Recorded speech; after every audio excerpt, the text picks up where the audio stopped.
On n'atteindra la vraie vie qu'à la condition préalable d'avoir pratiqué sur soi ce déchiffrement de la vérité.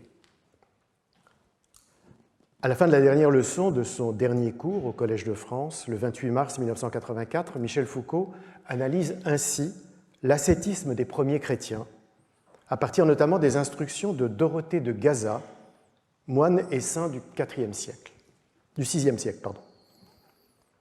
Il s'agit pour lui de contraster cette éthique chrétienne avec les éthiques grecques auxquelles il vient de consacrer d'importantes recherches autour de ce qu'il appelle le gouvernement de soi et des autres. Plus largement, il s'est attaché à comprendre au long de 18 séances particulièrement denses comment se noue la vérité et la vie dans le monde antique à travers la relation du maître avec ses disciples. Mais on ne peut manquer de lire dans cette formule qui lie indissociablement vraie vie et vérité de soi une sorte d'injonction reflétant l'exigence qui a de plus en plus été la sienne au fil du temps. Avec le courage de la vérité, qui donne son titre au cours, ce dernier cours, il est en effet au plus près de lui-même, comme l'écrit le philosophe Frédéric Gros. Il l'est au regard non seulement du sens qu'il entend donner à sa parole publique, comme on le relève habituellement, mais aussi plus profondément du travail de véridiction dont il s'efforce de faire le cœur de son existence. Ultime réflexion, donc, à la fois morale et politique, qui unit dans un même mouvement son enquête sur les philosophes grecs et sa propre quête d'intégrité intellectuelle. L'essentiel des leçons a porté cette année-là sur la tension existant entre la pensée platonicienne et le geste cynique, entre la sagesse exigeante et la liberté scandaleuse, entre une recherche de vérité qui met en jeu la vie, puisque Socrate choisit de mourir pour ne pas la renier, et une affirmation de vérité par la vie même qui conduit Diogène à vivre nu et pauvre au cœur de la cité. Le dire vrai, la parésia, pour employer le terme grec dont Michel Foucault décline les diverses modalités, du platonisme au cynisme en passant par le stoïcisme, qui avait nourri son étude du souci de soi 2 ans plus tôt, telle est la signification qu'il a alors voulu donner à sa vie de chercheur et de penseur, lui qui affirmait lors d'un entretien « Mes livres sont pour moi des expériences dans un sens que je voudrais le plus plein possible, une expérience est quelque chose dont on sort soi-même transformé. » Après avoir évoqué la relation entre la vérité et la vie dans la philosophie grecque, il revient donc sur ce qui la distingue de celle qui prévaut dans l'ascétisme chrétien, selon lequel ce n'est ni dans l'univers platonicien des idées, ni dans l'épreuve cynique de la rupture que se manifeste la conjonction de la vérité et de la vie, mais dans l'action consistant, je le cite, à déchiffrer la vérité de soi dans ce monde-ci qui est le seul moyen de donner accès à la vraie vie. Au-delà toutefois des différences qu'il analyse entre les diverses manières de penser ce qu'il appelle la vraie vie, ce qui est en jeu pour lui, c'est bien la double inscription de la vérité dans la vie et de la vie dans la vérité, à la fois comme un objet d'investigation scientifique et comme une forme d'engagement personnel. À ce moment de son exposé, il s'interrompt cependant. Voilà, écoutez, j'avais des choses à vous dire dans le cadre général de ces analyses, mais enfin, il est trop tard, alors merci. Cette phrase « il est trop tard » indique simplement que l'heure habituellement prévue pour la leçon, la dernière de l'année, est écoulée. On serait pourtant tenté de la lire aujourd'hui avec une autre intention, plus tragique, comme une sorte de prémonition d'une mort annoncée. Car Michel Foucault a débuté son cours le 1er février en présentant des excuses. Je n'ai pas pu commencer comme à l'habitude au début de janvier, j'ai été malade, réellement malade. Et c'est donc encore affaibli qu'il donne son enseignement dans la longue chronologie en ouverture des 10 et écrits, l'ouvrage qui rassemble les nombreuses interventions publiques de celui qui fut pendant plus de 2 décennies son compagnon. Daniel Defer note pour le mois de mars. Il est régulièrement suivi à l'hôpital Tarnier où ses médecins ont l'impression que sa seule question est « Combien de temps me reste-t-il » Le 9 juin, Michel Foucault est hospitalisé à l'hôpital de la Salpêtrière. Il y meurt le 25. Il est inhumé 4 jours plus tard à Vendeuvre du Poitou. 2 ans auparavant, il avait rédigé ce qu'il appelait un testament de vie à ouvrir en cas d'accident, comme le rappelle encore Daniel Defer. L'une des 3 recommandations qu'il contenait était « pas de publication posthume ». Cette requête n'a assurément pas été respectée, puisqu'au livre paru de son vivant, assurant sa célébrité internationale, se sont ajoutées les éditions des cours au Collège de France, de conférences données en diverses occasions, notamment à Vincennes, Louvain, Berkeley, McGill, Sao Paulo, ainsi que le recueil de nombreux entretiens et d'essais, ce dont il faut savoir gré à ses légataires. Mais le refus d'une publication posthume, dont on connaît de nombreux exemples, le plus célèbre étant celui de Franz Kafka, dont son ami Max Brod, exécuteur testamentaire, ne tint pas compte, ce qui nous permet aujourd'hui de pouvoir lire Le procès, Le château, L'Amérique et la correspondance. Est cependant étonnante dans le cas de Michel Foucault. En effet, dans l'introduction générale du 5e volume des œuvres complètes de Nietzsche, qu'il rédige en 1967, avec Gilles Deleuze, tous deux mettent en cause, à propos des penseurs maudits, disparus brutalement, c'est, je les cite, « parents abusifs qui pèsent sur la publication des posthumes » et ils plaident donc pour l'édition du Nachlass, terme qui désigne les textes que laisse un écrivain à sa mort, dans ce cas, un mythique livre inachevé qui aurait pu s'appeler « Der Wille zur Macht », la volonté de puissance. Ce qui valait pour les œuvres du penseur allemand n'était-il donc plus pertinent pour celles du philosophe français? Concernant ce dernier, outre les multiples volumes produits depuis sa mort il y a 42 ans, il n'est du reste pas impossible que d'autres manuscrits, pour l'essentiel littéralement écrits à la main, soient encore rendus publics à partir des 40 000 feuillets conservés à la Bibliothèque nationale de France, où il est de très loin l'auteur dont les archives font l'objet du plus grand nombre de demandes de consultation. On dispose déjà des 13 cours au Collège de France sous la forme d'ouvrages, et sauf pour les 3 premiers, d'enregistrements que les notes préparatoires enrichissent de variantes et de compléments non prononcés. Ainsi, peut-on savoir ce qu'étaient ces choses qu'il avait encore à dire lorsqu'il dut s'interrompre lors de son ultime leçon. Le manuscrit comporte en effet un développement final que, faute de temps, il n'a pas pu présenter oralement.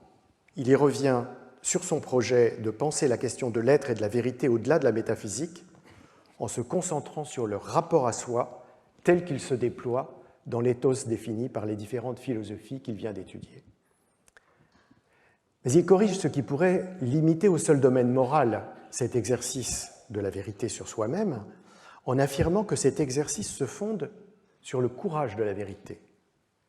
Cette affirmation inscrit résolument son propos dans le domaine politique, et non plus seulement moral, car il s'agit bien de dire vrai face au pouvoir, quels que soient les risques encourus. Cette articulation de la morale et de la politique à travers une éthique qui est à la fois une introspection intime et une énonciation publique est une tentative de finalement réunir ce qui l'a animé pendant les 4 dernières années de son enseignement magistral, l'herméneutique du sujet, telle qu'elle est caractérisée par le souci de soi, et la pratique de la liturgie, ainsi qu'il définit la production de la vérité. Reste toutefois une dernière ambiguïté à lever à partir de son cours, car parmi les définitions qu'il avait données de la vérité dans la pensée antique, comme dévoilement, pureté, rectitude, il y en avait aussi une 4e, l'identité, qu'il disait immuable et incorruptible. Une telle définition, en quelque sorte absolutiste, ne faisait donc pas place à l'expérience du changement du regard sur le monde, de la transformation de soi et, au fond, de la critique. C'est ce qu'entend par conséquent amender une ultime remarque à la fin du manuscrit, mais non prononcée donc lors du cours, Mais ce sur quoi je voudrais insister pour finir, c'est ceci. Il n'y a pas d'instauration de la vérité sans une position essentielle de l'altérité. La vérité, ce n'est jamais le même. Il ne peut y avoir de vérité que dans la forme de l'autre monde et de la vie autre. Formulation étrange, opaque, incertaine. Qu'est-ce que cet autre monde et qu'est-ce que cette vie autre? S'agit-il d'imaginer la possibilité d'un monde autre que celui que nous connaissons, sous la forme d'une utopie réalisable, comme dans la pensée platonicienne? Et s'agit-il de faire l'expérience d'une autre vie que celle qui est la nôtre, sous la forme de pratiques transgressives, comme dans la philosophie cynique? Et quelle est cette altérité?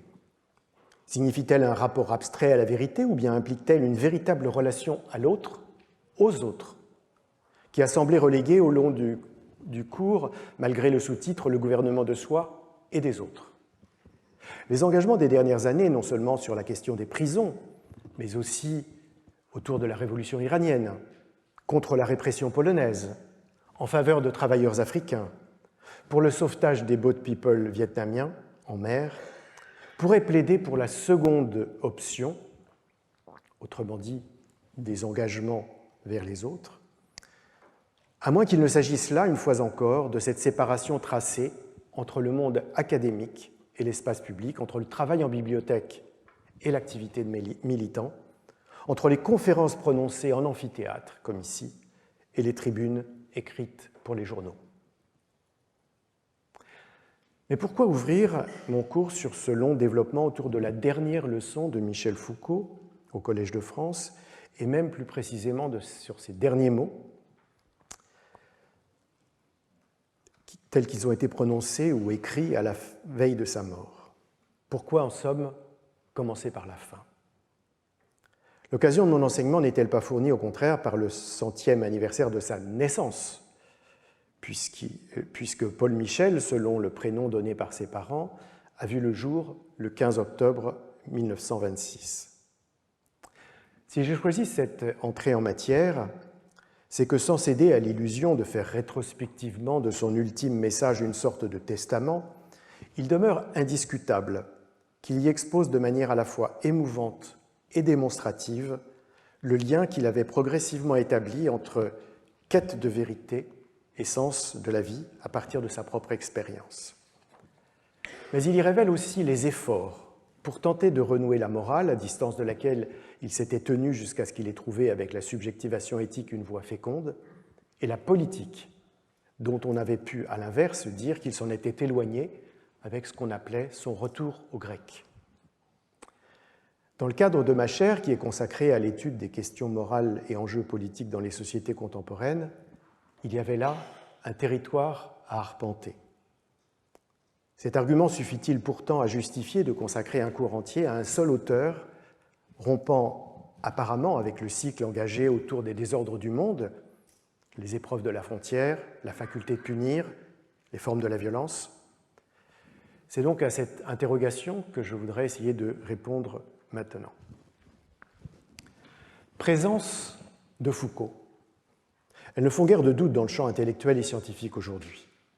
Même s'il faut toujours se montrer prudent en matière de quantification de l'influence d'un auteur, il est difficile de contester que Michel Foucault soit pour l'époque contemporaine et au niveau mondial de loin le plus cité dans les sciences humaines et sociales, toutes nationalités confondues. Le moteur de recherche Google Scholar, qui enregistre les publications académiques dans toutes les disciplines, fait état de 1 366 000 citations de ses travaux dans la littérature, dont 370 000 depuis seulement 2020. La seule version anglaise de Surveiller et punir ayant été mentionnée 115 000 fois. Quant à l'indicateur favori des champions de la scientométrie, le H-index, qui mesure le nombre n de textes cités au moins n fois, le sien est de 308, ce qui est là encore le plus élevé connu. Et pour donner à ces chiffres une signification évolutive et comparative, l'application Ngram Viewer, qui analyse la fréquence des mots, n'importe quel mot, au cours du temps, dans les sources imprimées, montre que l'apparition de son nom est croissante au fil des décennies, avec une progression plus rapide à partir des années 2010. et qu'il est aujourd'hui cité 1,3 fois plus que Hannah Arendt, 2,1 fois plus que Judith Butler, 2,3 fois plus que Pierre Bourdieu, 2,9 fois plus que Edward Said, 3 fois plus que John Rawls, 3,3 fois plus que Jürgen Habermas et 3,4 fois plus que Frantz Fanon, pour s'en tenir à quelques grandes figures internationales de la pensée de la seconde moitié du XXe siècle. Quelques réserves, évidemment, qu'on puisse avoir sur ces instruments statistiques de publimétrie. La convergence des différents éléments signe un rayonnement international de l'œuvre de Michel Foucault, qui d'une part n'a pas d'équivalent et d'autre part ne se dément pas. Présence il y a, mais présence au pluriel, car les références à ces travaux se trouvent dans des publications philosophiques, historiques, anthropologiques, sociologiques, économiques, juridiques, politiques, linguistiques, littéraires, aussi bien que dans les publications sur les questions raciales et coloniales, sur le genre et la sexualité, sur la santé publique et l'intelligence artificielle. Lui qui se voulait intellectuel spécifique, terme qu'il avait créé pour rendre compte de nouvelles formes d'engagement autour d'enjeux singuliers dans des secteurs déterminés, comme la psychiatrie ou la prison dans son cas, en est paradoxalement venu à occuper la place d'un intellectuel universel, figure dont il disait non sans une certaine condescendance qu'elle s'octroyait, je cite, « le droit de parler en tant que maître de vérité et de justice ». Certes, sur le terrain des luttes sociales, il était cet intellectuel spécifique qu'il imaginait. Mais dans le champ des sciences sociales et des humanités, il est devenu, malgré lui, ou peut-être pas tout à fait d'ailleurs, un intellectuel universel. Cet universalisme n'était cependant pas celui d'une théorie, il était celui d'une méthode, ou plutôt d'une façon de penser. Against the grain, dirait-on en anglais, ce qu'on pourrait traduire par contre l'évidence, contre ce que l'on croit savoir, moins du reste par esprit de contradiction que par volonté d'atteindre une certaine vérité des choses. Comme l'écrit le philosophe britannique David Owen, l'œuvre de Michel Foucault se caractérise par un ethos de réflexion autocritique et d'expérimentation conceptuelle qui cherche continuellement à transformer les limites de sa pensée et à développer une compréhension de sa propre activité. Rares sont d'ailleurs les auteurs qui, autant que lui, ont rendu compte de leur méthode, au gré des articles, des conférences, des entretiens, comme dans sa réponse à une question sur l'évolution de sa réflexion sur le pouvoir et le savoir. « Je suis un expérimentateur et non pas un théoricien. J'appelle théoricien celui qui bâtit un système général, soit de déduction, soit d'analyse, et l'applique de façon uniforme à des champs différents. Ce n'est pas mon cas. Je suis un expérimentateur, en ce sens que j'écris pour me changer moi-même et ne plus penser la même chose qu'auparavant. » L'expérimentation, donc, c'est ce qui explique qu'après avoir enseigné la psychologie, il se soit tourné vers l'histoire des pratiques discursives, qu'après avoir été attiré par la phénoménologie, il l'ait rejeté pour des approches de rupture à partir d'expériences limites, qu'après avoir privilégié une lecture archéologique du savoir, il ait préféré opter pour une démarche généalogique dans son enquête sur le pouvoir, qu'après avoir longtemps concentré son attention sur des textes techniques des XVIIIe et XIXe siècles, il est décidé de revenir vers les philosophes de l'Antiquité, et qu'après avoir réfléchi sur le souci de soi, il se soit penché sur le courage de la vérité. Assurément, la forme didactique que suppose l'enseignement au Collège de France appelait ces renouvellements thématiques, puisque chaque cours doit être original. Mais pour Michel Foucault, il s'agissait de bien plus que de changer d'objet, c'était sa manière de penser qui se transformait, allant même jusqu'à procéder sur le mode scientifique de l'essai-erreur, avançant un concept ou une idée, puis les corrigeant, parfois d'un cycle à l'autre, comme dans le cas de la substitution du biopouvoir par la gouvernementalité, parfois d'une leçon à l'autre, comme dans le cas du passage de la vérité comme identité à la vérité comme altérité. Dans la séance du 31 janvier 1979 du cours Naissance de la biopolitique, annonçant son programme de l'année, qu'en réalité il composait au fil des séances, il s'adressait ainsi à son public avec humour. Sous réserve de changement, parce que vous savez, je suis comme l'écrevisse, je me déplace latéralement, je pense, j'espère, il se peut que j'étudie successivement le problème de la loi et de l'ordre, le problème de l'État dans son opposition à la société civile, ou plutôt l'analyse de la manière dont on a joué et dont on a fait jouer cette opposition. Et alors enfin, si la chance me sourit, on arrivera au problème de la biopolitique et de la vie, c'est-à-dire le titre de son cours.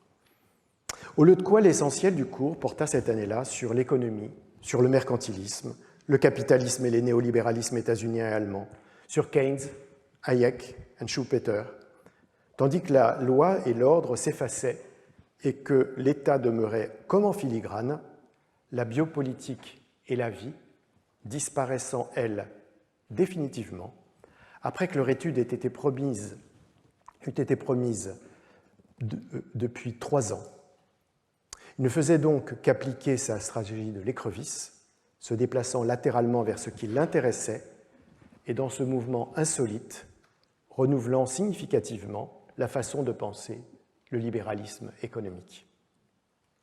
À une question qui lui était posée en 1984 sur ce qui expliquait que, bien qu'ayant dit qu'il travaillait à une suite au premier volume de son Histoire de la sexualité paru en 1976, ce n'est que 8 ans plus tard qu'il publiait 2 ouvrages assurément différents de ce qu'il avait déclaré, il reconnut s'être trompé. J'ai rêvé qu'un jour viendrait où je saurais à l'avance ce que je voudrais dire et où je n'aurais plus qu'à le dire. Ça a été un réflexe de vieillissement. J'ai imaginé que j'étais arrivé enfin à l'âge où on n'a plus qu'à dérouler ce que l'on a dans la tête. C'était à la fois une forme de présomption et une réaction d'abandon. Or, travailler, c'est entreprendre de penser autre chose que ce qu'on pensait avant. Observation qui vaut pour toutes les recherches en sciences sociales et en humanité. C'est dans le travail d'écriture que la pensée nourrie pour les anthropologues et les sociologues de leur enquête empirique prend forme progressivement, laborieusement parfois. Dans un entretien de 1972, en marge de l'Histoire de la folie, au cours duquel son interlocuteur tentait de le confronter à une phrase qu'il avait prononcée quelques années plus tôt, il répondit, à l'évidence agacé, et non sans une certaine crânerie, « Je pense pour oublier. Tout ce que j'ai dit dans le passé est absolument sans importance. On écrit quelque chose quand on l'a déjà fortement usé dans sa tête, la pensée exsangue, on l'écrit, ce que j'ai écrit ne m'intéresse pas. » Par conséquent, ajoutait-il, je ne me sens ni attaqué, ni critiqué, ni embarrassé par le fait que je ne dis plus les mêmes choses qu'avant. Pensée mouvante, donc, fluctuante aussi, faite de tâtonnements et de retournements, mais pensée libérée de ses propres contraintes, ou plutôt pensée qui se libère elle-même, qui s'autorise toutes les libertés. Au début de l'archéologie du savoir, qui date de 1969, il s'en était expliqué. Ne me demandez pas qui je suis et ne me dites pas de rester le même, c'est une morale d'état civil. Elle régit nos papiers, qu'elle nous laisse libres quand il s'agit d'écrire. Une brève digression ici, sur le problème de la traduction. La version anglaise du livre, qui est bien sûr la plus utilisée et la plus citée internationalement, propose « Do not ask who I am, and do not ask me to remain the same. Leave it to our bureaucrats and our police to see that our papers are in order. At least spare us their morality when we write. » Autrement dit, la phrase « C'est une morale d'état civil, elle régit nos papiers » devient littéralement « Laissez cela à nos bureaucrates et à notre police pour qu'ils voient si nos papiers sont en règle. » Et la suivante, « Qu'elle nous laisse libres quand il s'agit d'écrire » devient mot à mot « Au moins épargnez-nous leur morale quand nous écrivons. » Ainsi, à la place du banal état civil, on a plus menaçant les bureaucrates et la police, et par un déplacement théorique, au lieu de liberté, il est question de moralité. Ce n'est bien sûr là que l'un des nombreux exemples qui, dans l'œuvre foucaldienne, vérifie l'expression italienne traduttore, traditore. Traducteur, traître. De tels arrangements dans le texte original sont d'ailleurs d'autant plus préjudiciables que la version anglaise est parfois utilisée pour des traductions dans d'autres langues. Tel est le cas notamment en Chine, où le traducteur accrédité des ouvrages du philosophe français me confiait que, ne lisant pas notre langue, il avait travaillé sur la version anglaise. Les évolutions et les hésitations de la pensée de Michel Foucault, parfois au demeurant quelque peu surjouées, ne doivent cependant pas tromper. Il ne s'agit pas d'inconséquence ou d'incohérence. Il s'agit pour lui d'être sans cesse au plus proche de l'objet qu'il s'efforce d'appréhender et de la thèse qu'il veut défendre. Un tel exercice intellectuel suppose une sorte de travail bachelardien visant à repérer et récuser les préjugements, ceux des autres comme les siens propres. Ainsi que l'affirmait en effet l'auteur de la formation de l'esprit scientifique, Gaston Bachelard, en 1938, je le cite, « Quand on cherche les conditions psychologiques des progrès de la science, on arrive bientôt à cette conviction que c'est en termes d'obstacles qu'il faut poser le problème de la connaissance scientifique. » Il poursuivait avec un sens remarquable de la formule, « Face au réel, ce qu'on croit savoir clairement offusque ce qu'on devrait savoir. Quand il se présente à la culture scientifique, l'esprit n'est jamais jeune, il est même très vieux, car il a l'âge de ses préjugés. Accéder à la science, c'est spirituellement rajeunir, c'est accepter une mutation brusque qui doit contredire un passé. » Rappeler ainsi Gaston Bachelard n'est certainement pas infondé si l'on se souvient que le philosophe et médecin Georges Canguilhem lui succéda en 1955 à la Sorbonne comme directeur de l'Institut d'histoire et de philosophie des sciences et des techniques et devint plus tard rapporteur de la thèse principale de Michel Foucault soutenue en 1961. Le doctorant qu'il était demeura d'ailleurs fidèle à son professeur puisqu'il dira dans sa leçon inaugurale prononcée en 1970 au Collège de France « C'est à lui que je dois d'avoir compris qu'on pouvait, qu'on devait faire l'histoire de la science comme un ensemble à la fois cohérent et transformable de modèles théoriques et d'instruments conceptuels, et auquel il consacrera le dernier texte qui reçut son imprimatur en 1984, La vie, l'expérience et la science, dans le cadre d'un hommage à l'auteur de son grand livre, Georges Canguilhem, Le normal et le pathologique. Cette filiation, dont la loyauté s'inscrit ainsi dans la temporalité de la présence au Collège de France, n'est pas seulement institutionnelle, elle est aussi et surtout intellectuelle. Mais s'il ne fait aucun doute que l'œuvre de Michel Foucault, ou tout au moins sa première partie sur les pratiques discursives, s'inscrit dans l'héritage de l'étude par Gaston Bachelard des obstacles épistémologiques et de l'analyse par Georges Canguilhem des discontinuités comme manière de faire, il n'en reste pas moins que son histoire des systèmes de pensée, titre de sa chaire, toute redevable qu'elle est à ces deux philosophes, n'en est pas moins profondément originale par son approche sceptique plutôt que normative des sciences. À la différence de ses maîtres en épistémologie, il questionne les valeurs et les institutions, y compris de savoir, ce en quoi il se révèle nietzschéen, et si comme eux il ne cesse de s'interroger sur ce qui semble aller de soi, c'est moins pour rectifier les erreurs que pour analyser comment elles révèlent des modes de connaissance et des régimes de vérité. Une illustration bien connue en est l'argument central de la volonté de savoir, qui conteste l'hypothèse répressive, comme il l'appelle, concernant la sexualité dans les sociétés occidentales depuis le XVIIe siècle.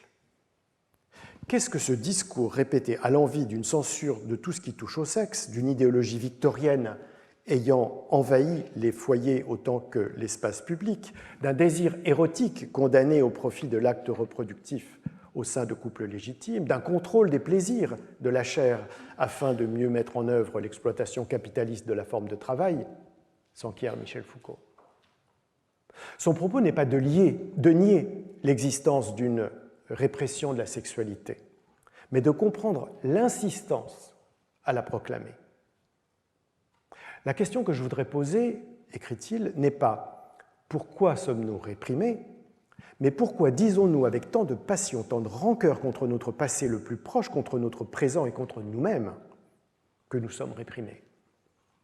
Et plus explicitement encore, il observe que s'il est, je le cite, légitime à coup sûr de se demander pourquoi pendant si longtemps on a associé le sexe et le péché, il faudrait se demander aussi pourquoi nous nous culpabilisons si fort aujourd'hui d'en avoir fait autrefois un péché. En d'autres termes, conclut-il, les doutes que je voudrais opposer à l'hypothèse répressive ont moins pour but de montrer qu'elle est fausse que de la replacer dans une économie générale des discours sur le sexe à l'intérieur des sociétés modernes depuis le XVIIe siècle. L'enquête découlant de ces doutes le conduit à explorer le déploiement d'une nouvelle technique de gouvernement des subjectivités, l'aveu. L'aveu qui n'est plus seulement confiné dans le secret du confessionnal, mais se diffuse dans de nombreux domaines, de la pédagogie à la médecine, de la justice à la littérature. C'est le développement en Occident de ce qu'il appelle une scientia sexualis, science de la sexualité, dont la psychiatrie puis la psychanalyse se font les entrepreneurs, comme un contrepoint à l'ars erotica, l'art érotique, de l'Orient. Ainsi se met en place, explique-t-il, une économie politique de la volonté de savoir, ce qui donne son titre à l'ouvrage. À travers cet exemple, on voit comment le geste de Foucault consiste à ramener des concepts considérés comme évidents et spontanés à leur matrice institutionnelle, sociale, culturelle et discursive, ainsi que l'explique le philosophe Mathieu Pot-Bonneville. Du thème rebattu de la répression de la sexualité, on est passé à une problématisation de la relation au désir, à la connaissance, à la vérité et à soi, qui affecte de nombreux aspects de la vie en société. Surtout, l'enquête n'a pas consisté à porter un jugement sur un fait, la répression de la sexualité ou même l'inflation de discours l'affirmant ou la dénonçant, mais à le resituer dans un espace social et mental pour en éclairer les significations, à savoir la transformation des subjectivités à l'époque moderne, dont nous sommes plusieurs siècles plus tard les héritiers. Il y a là une méthode de portée générale qui peut être mise en œuvre pour de nombreux objets en substituant à la posture classiquement normative du philosophe un regard critique. Présence de Foucault, donc. Il faut entendre cette expression dans un autre sens.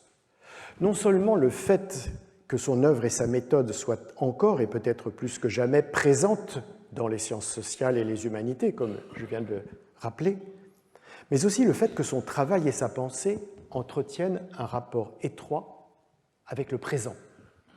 Et là encore, il faut utiliser un pluriel car il s'agit de présents multiples. Présent des moments où il donne ses cours, où il publie ses livres, où il réalise ses entretiens qui ont pour contexte des événements nationaux et internationaux. Présent des conjonctures, des pays où il se rend et se trouve pris dans les aléas de la vie sociale et politique locale, de la Suède social-démocrate en 1955 à la Pologne communiste en 1958, de la Tunisie en révolte en 1968 à l'Iran en révolution en 1978. Présent des circonstances aussi, dans lesquelles il se trouve lui-même impliqué avec la participation à la nouvelle université de Vincennes en 1968, à la suite des événements de mai dont il s'est tenu éloigné. La création du groupe d'information sur les prisons en 1971 pour faire connaître les réalités de la condition carcérale. L'engagement dans l'opération Un bateau pour le Vietnam en faveur des Boat People en 1978.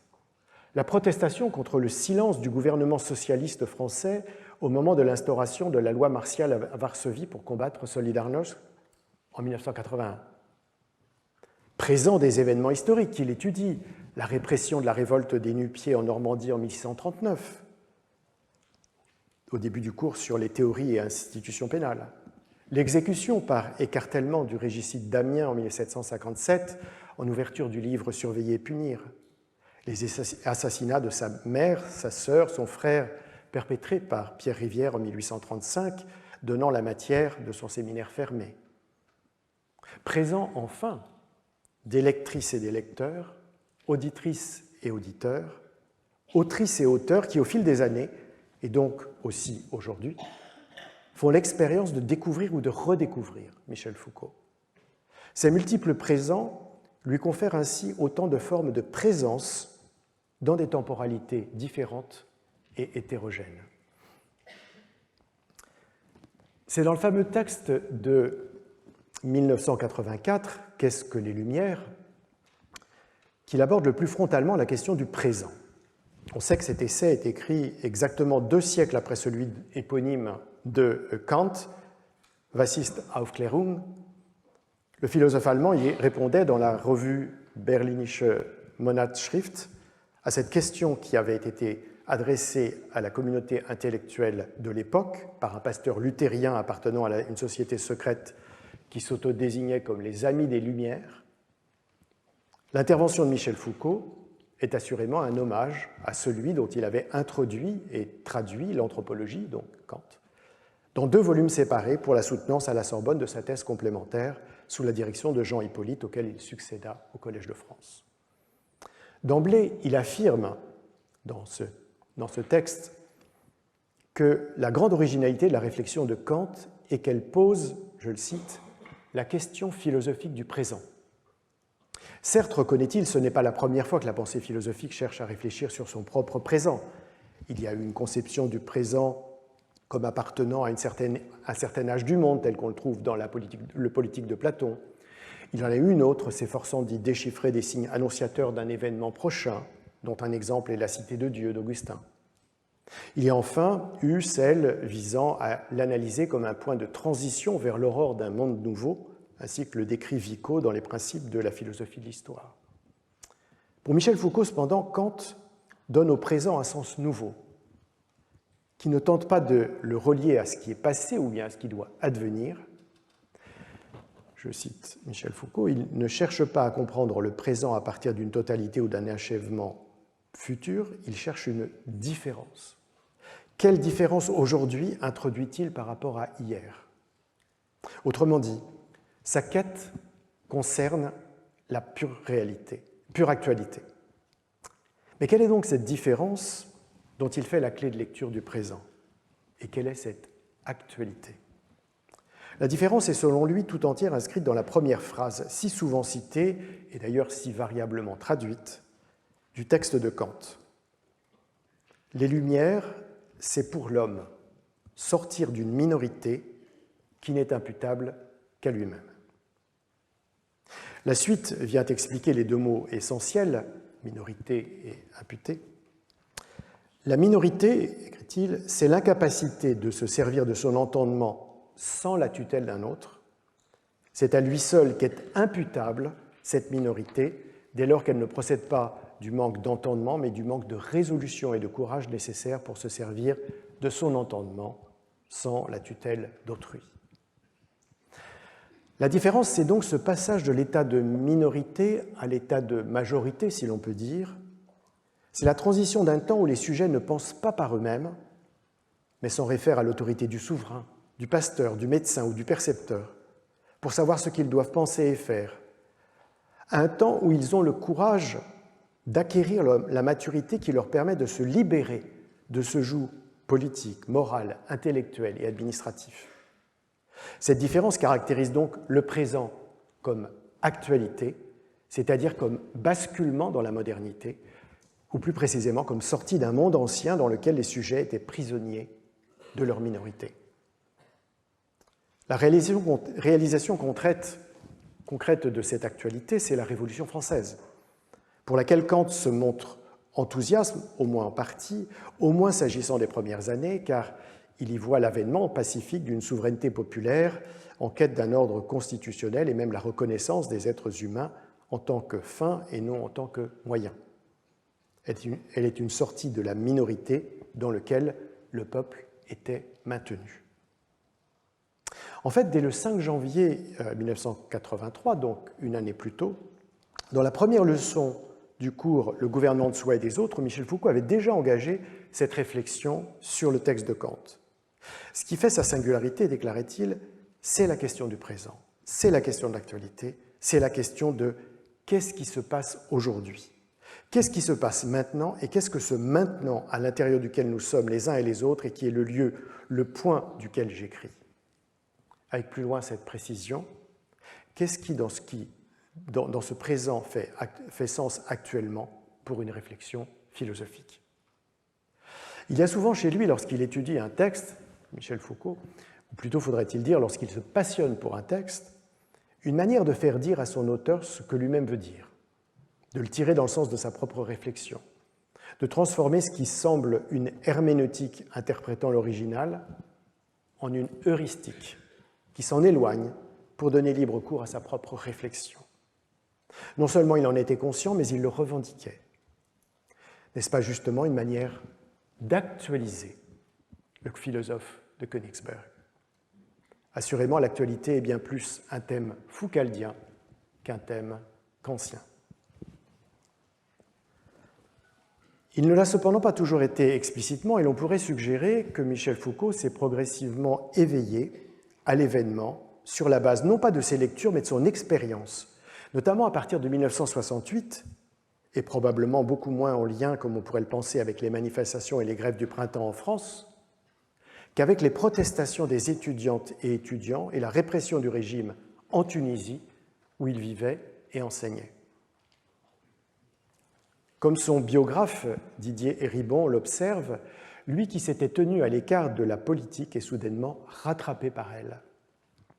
Dans des entretiens ultérieurs, Michel Foucault dira combien le mouvement estudiantin tunisien, né en soutien au peuple palestinien après l'occupation de ces territoires par les militaires israéliens, puis au peuple vietnamien sous les bombes de l'armée états-unienne, l'avait inspiré, lui faisant découvrir un courage, ce qu'il appelait une spiritualité, une énergie morale de ces jeunes protestataires et lui offrant pour la première fois une véritable expérience politique, comme il le disait.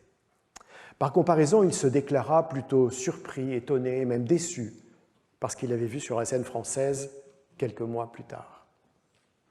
De retour à Paris, il devient néanmoins une figure intellectuelle majeure qui s'implique dans toute une série de mouvements sociaux et politiques. Dans un entretien pour une revue japonaise à l'occasion d'un séjour à Tokyo en 1978, il livre un élément éclairant sur les choix de ses thèmes de recherche. Dans mes livres, j'essaie de saisir un événement qui me paraît important pour notre actualité, tout en étant un événement antérieur. Il en donne pour exemple la folie. Il y a eu à un moment donné un partage entre la folie et la non-folie.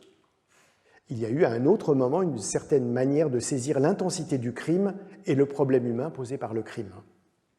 Tous ces événements, il me semble que nous les répétons dans notre actualité.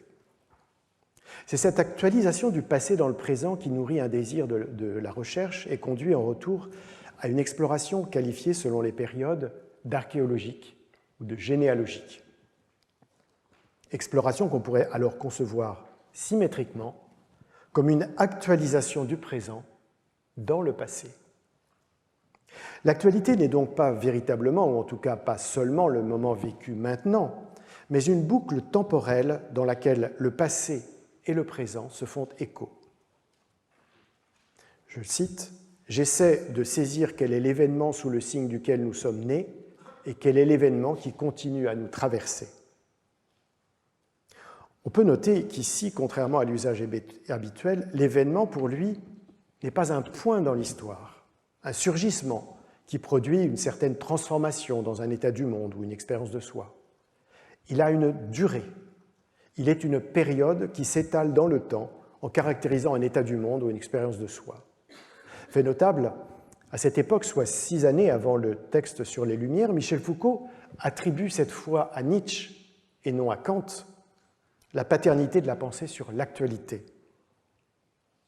C'est Nietzsche qui, le premier, je crois, dit-il, a défini la philosophie comme étant l'activité qui sert à savoir ce qui se passe et ce qui se passe maintenant. Cette observation, il l'avait déjà faite encore 5 années plus tôt. La philosophie, jusqu'à Nietzsche, avait pour raison d'être l'éternité. Il a introduit l'aujourd'hui dans le champ de la philosophie.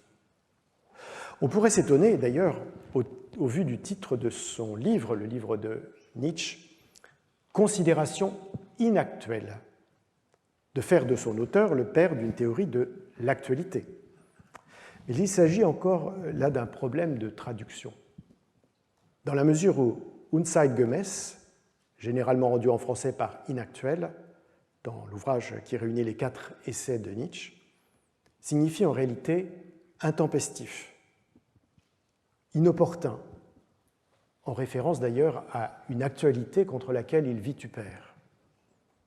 Tel est significativement le cas dans la première de ces considérations dites inactuelles en français, qui s'ouvre sur une critique acerbe du sentiment de supériorité de l'Allemagne au lendemain de la défaite de la France en 1871. Il faut d'ailleurs bien reconnaître que Nietzsche est plus que Kant un philosophe du présent. Mais revenons à Michel Foucault. Il est intéressant que le mot « actualité », auquel il accorde une importance croissante à la fin de sa vie, ne se trouve pas dans les index des ouvrages et des cours, mais seulement dans ceux des dits et écrits, qui réunissent donc ces entretiens et des prises de position. Il y a probablement à cela une double raison éditoriale. D'abord, l'occurrence du mot apparaît essentiellement dans des entretiens et des articles plutôt que dans ses livres et ses enseignements. Ensuite, l'émergence de la problématique correspondante dans l'œuvre est non seulement tardive, mais tardivement reconnue. Il semble d'ailleurs que, plus encore qu'à l'actualité comme objet de l'enquête foucaldienne autour de Kant, c'est à l'actualité comme arrière-plan de la pensée foucaldienne qu'était sensible le public qui se pressait au Collège de France. C'est ce que souligne François Ewald, qui fut son assistant. Si ces cours avaient tellement de succès, relève-t-il, je le cite, ce n'était pas seulement pour la matière qui était traitée, c'était aussi et peut-être surtout parce qu'à travers ce dont il traitait et la manière dont il le faisait, on avait l'impression d'une lecture de l'actualité. Cette actualité qui était l'environnement temporel et historique des cours.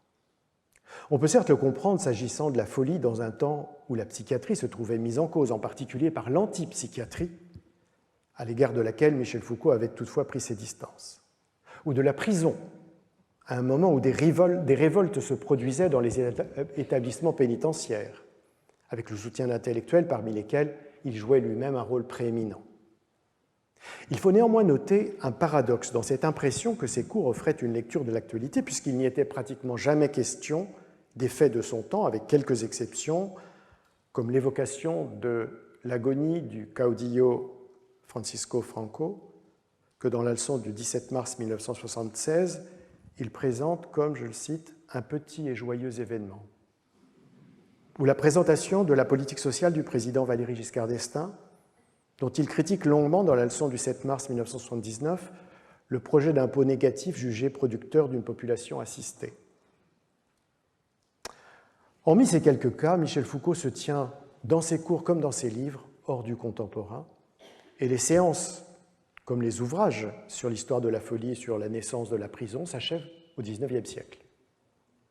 Mais on le lisait et on venait l'écouter car il était de plus en plus présent dans l'espace public, et les différentes sphères du discours n'étant pas imperméables, les positions du professeur dans les médias sur de nombreux sujets faisaient entrer dans l'institution, le Collège de France, un peu de son activisme. Donc, présent, événement, actualité, ainsi pourrait-on définir la temporalité dans laquelle Michel Foucault inscrit sa pensée. Cependant, outre la détermination de l'événement qui ne semble pas conçu comme une rupture dans un déroulement normal des faits, il existe une tension entre le présent et l'actualité, parfois traités comme équivalents, parfois pris dans un sens distinct, ce que relève le flottement entre les deux textes qui traitent de l'Aufklärung, ainsi que le montre la philosophe Judith Revel. Dans le cours de 1983, ce moment est décrit comme une période qui se désigne elle-même, une période qui formule elle-même sa propre devise. Sa citation. Elle se situe, je cite encore, par rapport à l'histoire générale de la pensée et de la raison du savoir. Elle sait reconnaître sa situation historique. Autrement dit, l'analyse relève d'une forme assez classique d'historicisation.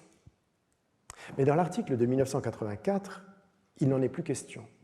Et la validité de cette représentation se trouve même mise en cause car il faut envisager, écrit-il, la modernité plutôt comme une attitude que comme une période de l'histoire.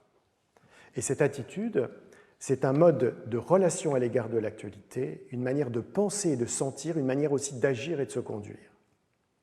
Autrement dit, l'analyse relève désormais d'une anthropologie historique et non plus d'une historicisation. Alors, période ou attitude, une fois encore, la pensée est mouvante. Sans s'arrêter cependant à ces hésitations théoriques, ce qu'on doit retenir de la lecture très personnelle et du reste contesté qu'il a fait du texte de Kant, c'est au moins deux choses. Premièrement, plutôt qu'une étude d'universaux comme elle a longtemps été ou qu'une analytique du langage comme elle est devenue dans le monde anglo-saxon, la philosophie peut être une enquête sur le présent et sur l'actualité. Formulation qui se veut à la fois un constat de ce qui est et une prescription de ce qui devrait être. Deuxièmement, une telle approche s'attache à saisir des discontinuités et des ruptures, tels les moments révolutionnaires, dont il faut rappeler qu'ils le sont aussi bien dans les pratiques que dans les idées. Les deux éléments, actualité et discontinuité, sont étroitement liés. J'en donnerai une illustration tirée de mes propres recherches réalisées au cours des 3 dernières décennies.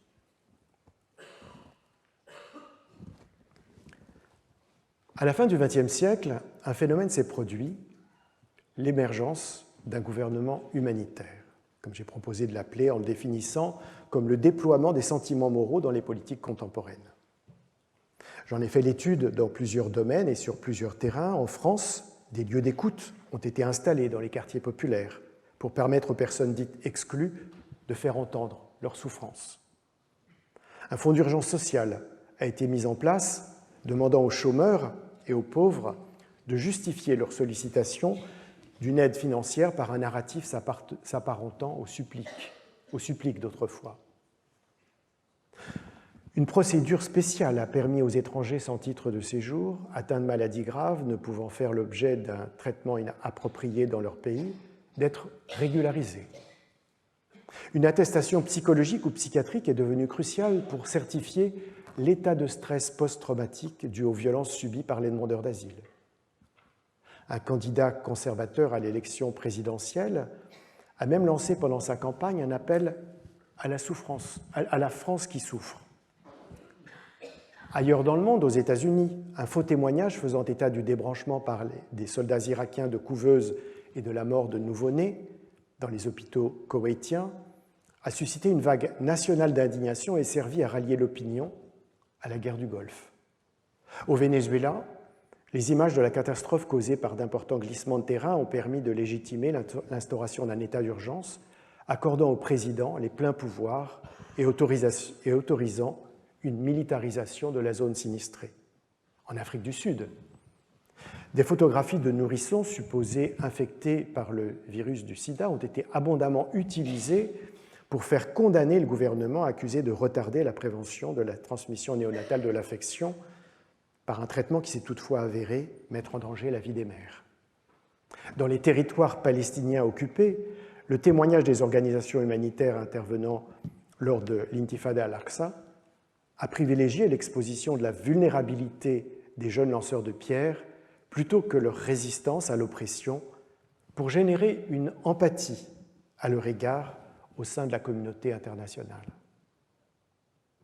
Et encore aux États-Unis, un candidat républicain en campagne pour ses réélections à la tête du pays a revendiqué ce qu'il a appelé son conservatisme compassionnel. Aussi variés soient-ils ces éléments auxquels j'ai consacré une série d'enquêtes ethnographiques multisites, ont en commun de reposer sur ce qu'on pourrait appeler une configuration sémantique commune associant exclusion, souffrance, traumatisme, vulnérabilité, et de faire naître des sentiments moraux similaires, créant les conditions de possibilité d'une raison humanitaire. Titre de l'ouvrage que j'ai consacré à ce thème. Or, au début du XXIe siècle, Cette configuration sémantique s'est progressivement estompée. Les sentiments moraux se sont effacés, la raison humanitaire s'est trouvée démonétisée. Il était désormais question d'insécurité, de criminalité, de terrorisme. Il fallait plus de policiers, plus de militaires, plus d'armement. En France, les prérogatives des forces de l'ordre se sont étendues par voie législative. Les établissements pénitentiaires ont atteint des effectifs de prisonniers sans précédent. L'accès au statut de réfugié est devenu plus difficile. Le contrôle des frontières s'est durci. Le droit de manifester a été empêché et la liberté d'expression a été restreinte. Le déclin du gouvernement humanitaire et son remplacement par ce qu'on peut appeler alors un gouvernement sécuritaire ne se limitent certes pas au cadre hexagonal. Significativement, l'opération Mare Nostrum, qui avait été initiée en Méditerranée par l'Union européenne pour secourir les exilés en perdition sur des embarcations précaires donc en Méditerranée, a été interrompue au bout d'un an, malgré les 150 000 personnes auxquelles elle avait apporté son assistance. Elle a été remplacée par l'opération de police maritime Frontex, dont une mission supposée est de venir en aide aux naufragés, mais qui pratique en fait souvent le refoulement des bateaux vers les côtes libyennes et turques, tandis que les organisations humanitaires qui affrètent des navires pour organiser les sauvetages en mer se sont vues accusées, sanctionnées et entravées par plusieurs pays européens. Significativement aussi, l'UNRWA, l'Agence des Nations Unies en charge des programmes d'assistance aux 6 millions de réfugiés de Palestine au Moyen-Orient, s'est trouvée interdite d'accès aux territoires occupés par Israël et a vu plusieurs de ses principaux financeurs occidentaux interrompre leur soutien sur la base d'accusations infondées au moment même où les besoins alimentaires et sanitaires de la population de Gaza étaient les plus aigus, tandis que la réponse à la famine provoquée consistait en distribution de quantités dérisoires de nourriture par une fondation privée états-unienne s'accompagnant de massacres de civils faméliques par l'armée israélienne sur les sites de rassemblement. Ainsi, la logique sécuritaire a conduit d'une part à la criminalisation ou à l'interdiction pure et simple de l'action humanitaire et d'autre part à son travestissement par des simulacres d'assistance exposant les populations aidées à des dangers mortels. Analyser l'actualité au sens où l'entend Michel Foucault, c'est donc comprendre à un moment donné un certain état moral et politique du monde à travers des réseaux de sens, des discours de justification et des programmes traduisant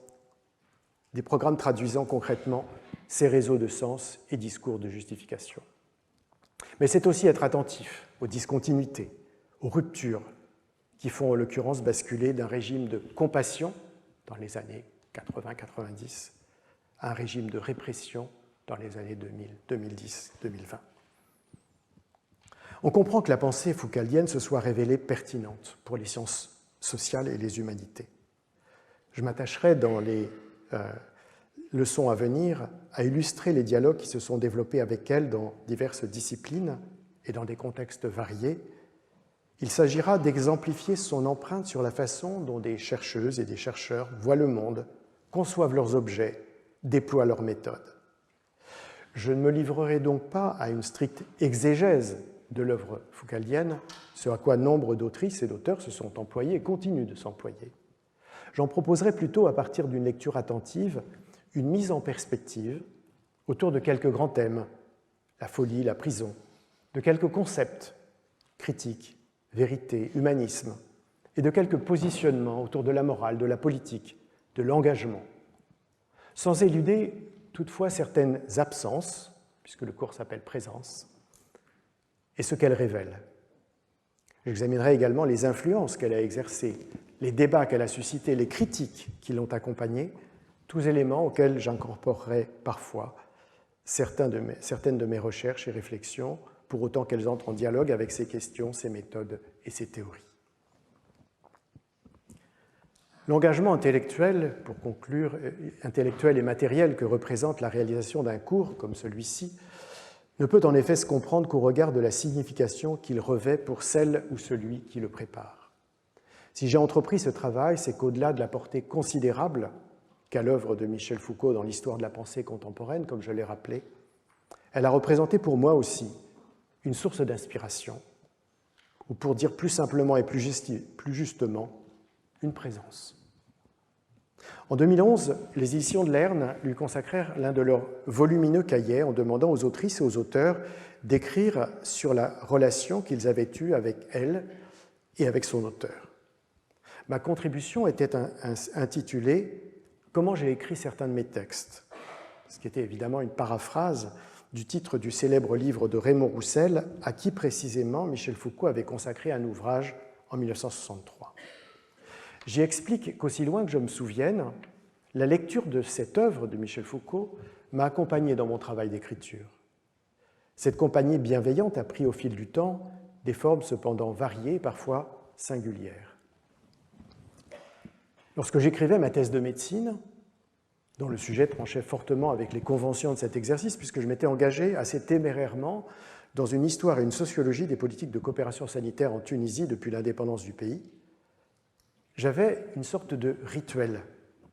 Chaque fois que je me mettais à rédiger, je lisais quelques pages de l'histoire de la folie ou de naissance de la clinique, ouvrage que j'ouvrais plus ou moins au hasard. Je n'avais nulle intention d'y puiser des idées, car mon sujet ne s'y prêtait guère. Je cherchais simplement une forme de pensée libre, alerte, déconcertante, une nourriture de l'esprit. Plus tard, mes travaux sur la généalogie de l'espace politique de la santé m'amenèrent à une lecture plus traditionnelle et plus studieuse des ouvrages qui me permettaient à la fois de discuter leurs analyses et d'enrichir les miennes, notamment autour du biopouvoir et des biopolitiques dans la volonté de savoir et le cours « Il faut défendre la société », et plus tard encore, mes longues enquêtes ethnographiques sur les forces de l'ordre et la condition carcérale me donnèrent l'occasion de reprendre la lecture de Surveiller et punir qu'un commissaire de police me confia avoir étudié avec intérêt à l'université avant de rejoindre son premier poste. Et je découvrais également le cours « La société punitive », dont le thème de la guerre civile comme matrice du fonctionnement pénal me parut une provocation bienvenue. Au cours de la période récente, je suis devenu un lecteur un peu moins assidu, lorsque mes recherches sur l'exil et la frontière m'éloignaient des thèmes foucaldiens, et plus critique aussi, lorsque j'en explorais les zones d'ombre et les points aveugles autour de la vie, des inégalités ou de la violence. Un texte m'a cependant accompagné ces derniers temps, aussi bien lorsque j'ai préparé la leçon inaugurale sur les sciences sociales partant de crise, que lorsque j'ai écrit le livre sur le consentement à l'écrasement de Gaza, c'est le courage de la vérité. Cet ultime cours est un remède contre le mensonge, les menaces, les diversions. Une sorte de rappel à l'ordre éthique de ce qui, en dernier ressort, compte. Avec lui, j'ai retrouvé cette pratique d'effleurement méditatif de l'œuvre. C'est donc lui que j'ai placé au commencement du cours. Je vous remercie.